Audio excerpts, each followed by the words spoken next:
basic laws of relative rock dating. They are the law of superposition, the law of cross-cutting, and the law of inclusion. First, let's define what we mean by relative rock dating. Relative rock dating is where we determine the relative or comparative age of rocks to each other. This means that we know which is older and which is younger, but we don't know exactly how old they are. Determining an exact age of a rock is what's known as absolute or radiometric rock dating. We use relative rock dating laws to determine the relative ages of rock layers or features to each other.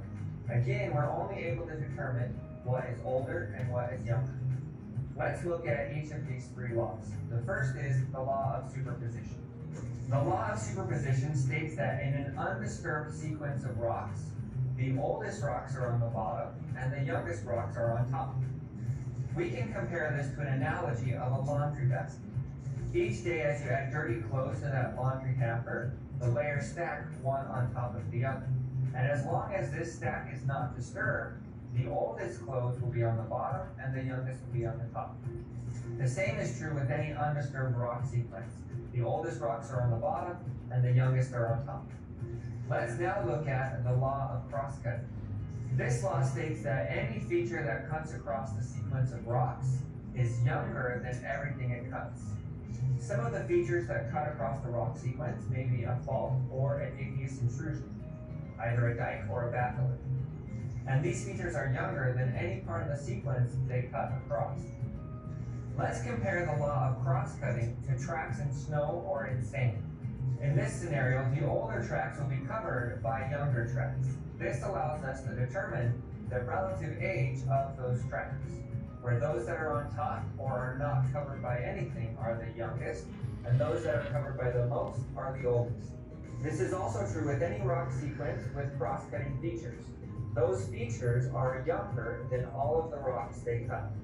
Finally, let's look at the law of inclusions, or as it's also known, the law of included fragments. This law states that any rock or fragment that's included inside of another rock is older than the rock in which it's included.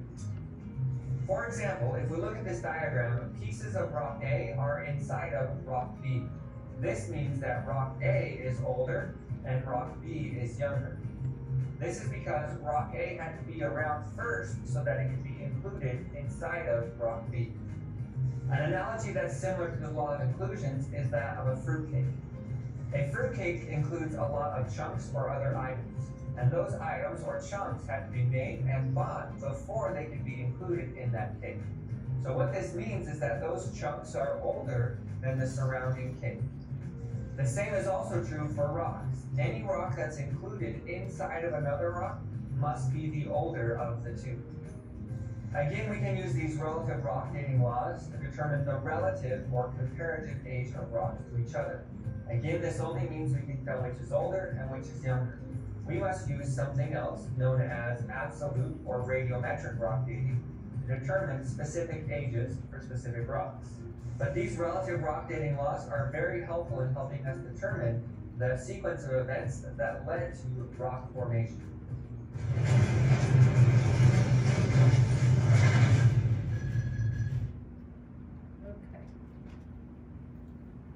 Okay.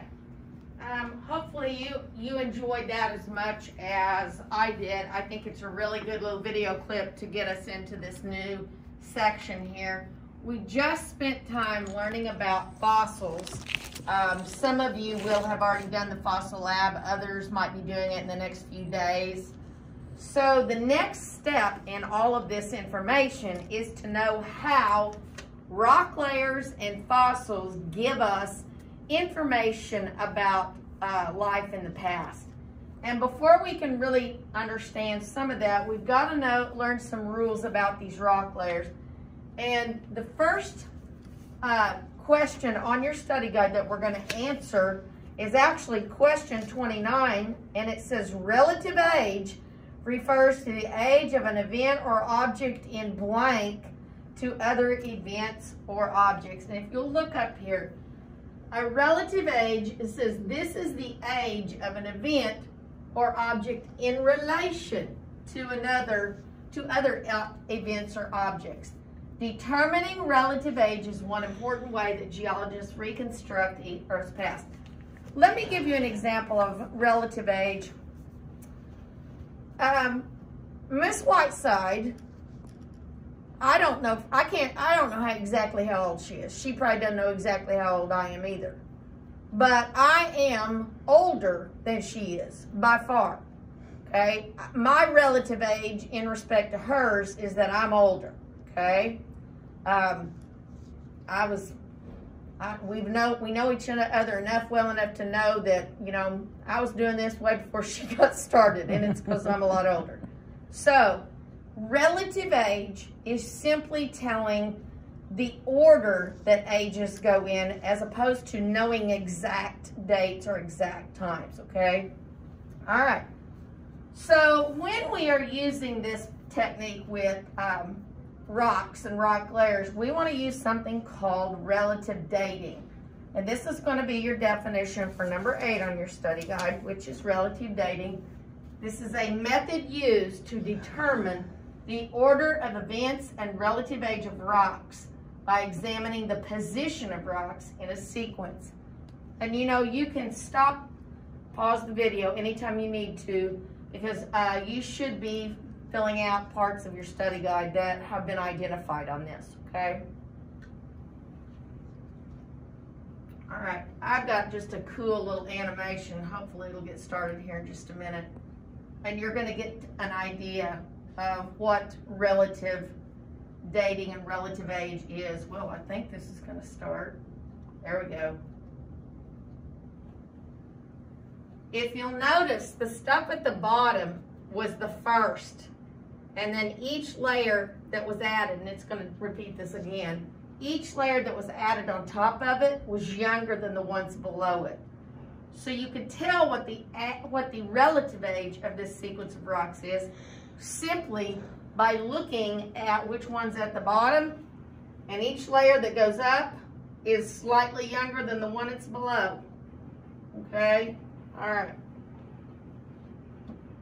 Okay. This is going to give you a definition for number 9, the law of superposition. And you guys know that in science, if we call something a law, that means that's the way it is in science. Not a theory, not a hypothesis. That is the way it is. And the law of superposition states that for undisturbed layers of sedimentary rock, the oldest rocks are on the bottom, and the rocks become younger and younger toward the top. In the video clip you just saw, he did a really nice little analogy. If you throw your dirty clothes in on Monday, and they're at the bottom of the dirty clothes basket, then you throw another load on Tuesday, and by the end of the week, the oldest, the ones that have been dirty the longest, are the ones that are at the very bottom. And that's kind of how sedimentary rock layers form. First of all, this is a nice little illustration of one of the sides of Grand Canyon. And you guys have probably seen this around here too, because I've noticed some rock layers. As long as they're horizontal to each other, that's probably a sedimentary rock bed. And in this, the law of superposition says that the one at the bottom got there first, and as long as they're not undisturbed, they're not tilted, they're not folded or faulted, then you can say that the relative age of these rocks is this is the oldest, this is a little bit younger, this one's younger than that one and that one, and they keep getting younger until you get to the top, and the top layer would be the youngest layer. And this is really a good sequence of rocks. These are sedimentary rocks, and you can see the ones at the bottom are the oldest, and each visible layer gets younger until you get to the top. All right, there's kind of another one. If you travel very much, you've probably seen some of this. All right, so now let's look at question 30 on your study guide. Question 30 says, true or false? All rock layers are in order of oldest on the bottom to youngest on the top. Is that true? Well, look what I've got up here. No.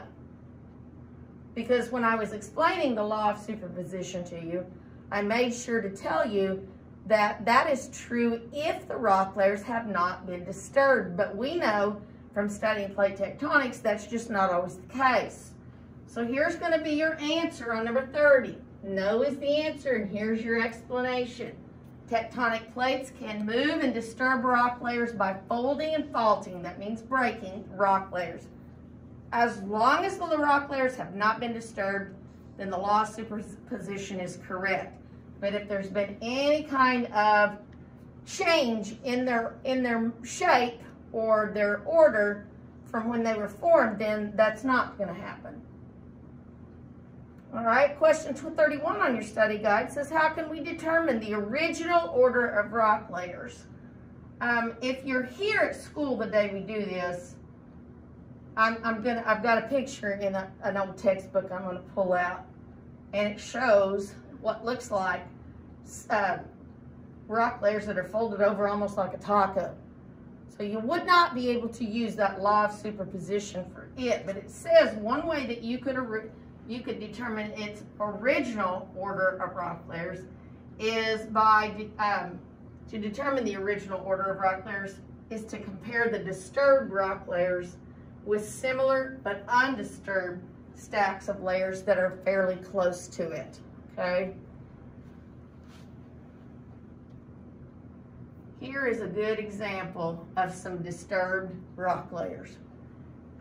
There's a term for this. This is called an anticline in geology. You don't have to know that. And then the dip, which is over here, is called a syncline. Anticlines look like anthills, synclines sink. That's how I remember this. Now, over here, this rock layer is going to be your youngest. But if you'll notice, it's been disturbed. Is it the youngest over here, Ms. Whiteside? It's not what it looks like. No. So there would have to be some more work and some more comparisons of these to figure out really and truly what the oldest, what the relative age is, because these have been disturbed. Okay.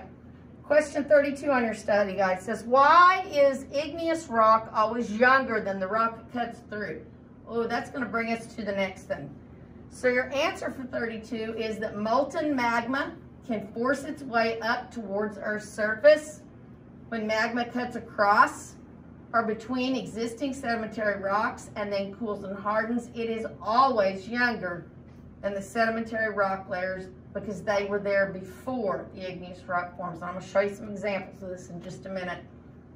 If you'll think back to when we were learning about volcanoes, we learned about what an igneous dike and a sill were, and they are examples of what this is telling us, is that if you've got a set of sedimentary rock layers that are underground and magma begins to melt its way up to the surface, if it cuts across those layers, it's younger than the layers it's cutting across. And it's these igneous, they call them intrusions, that do this. All right, here is a good example of this, but before we do that, before I show you that, let's go ahead and get our definition for number 19. This is another really important law. They talked about this in the video clip we saw.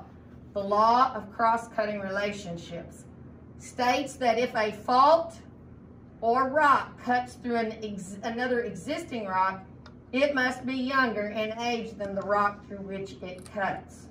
So then my question down here, is the igneous dike the oldest, next oldest, or the youngest layer? Well, if you look, this is how those rock layers formed. Those are horizontal layers of sedimentary rock. They have not been disturbed. But this thing right here, that igneous dike, that is where magma, which was down below here, began to melt its way literally through these rocks. So that is one of those igneous intrusions, a dike or a sill. It is always younger than the rocks that it goes through.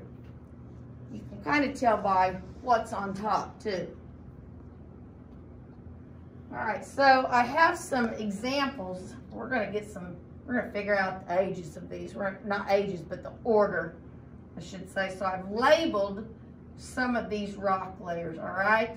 Now, if we were not looking at dike A, B, or C, and we were just looking at the horizontal sedimentary rocks in the background, they have not been disturbed from their original formation. So this would be your oldest rock, and each layer above it would be a younger rock layer until you got all the way to the top, which was K. But that's not what's happened. This magma has cut across here, not once, but 3 different times. All right, so remember, even though I've got 3 dikes, a couple of them have cut across each other. So, Miss Whiteside, I think if I was going to put these in order from oldest to youngest, I would start with the oldest at the bottom. I think this is going to be the same. And it's going to be D at the bottom, it's the oldest, then E, then F. This is easy, I'm just reading it up as I go. G, H, I, J, okay. Now we got to figure out what goes next, okay? So now what we have to do is figure out which of these dikes, A, B, or C, is the oldest, because that's going to go first. And if you'll notice, A is on top of B, but B is on top of C. So that means dike C had to have been the first of the igneous dikes to form here. All right, so that means it went on through there. B and A weren't even there yet. Then the next time it was magma that came from over here, and it cut across C, so B is going to be your next. And the youngest rock layer that's in this diagram is actually going to be this last dike A. It cuts across B. Hopefully that made sense to you.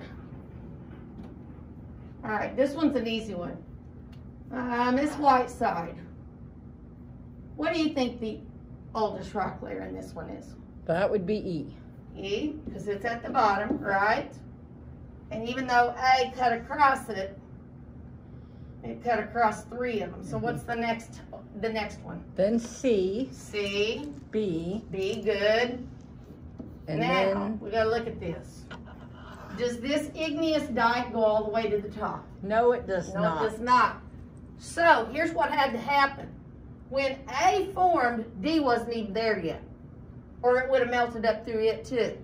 So our next layer is gonna be A, and our youngest layer is what? A, oh, D. D, right, good. All right, so we're using that law of cross-cutting relationship to get that. All right, here we go. Now these are kind of wavy rock layers, but they're still somewhat undisturbed, sedimentary.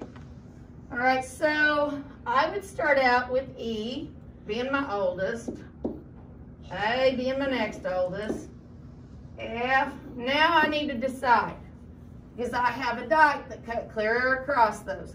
So those 3 had to be there before this dike formed. But was C there when dike D formed? No.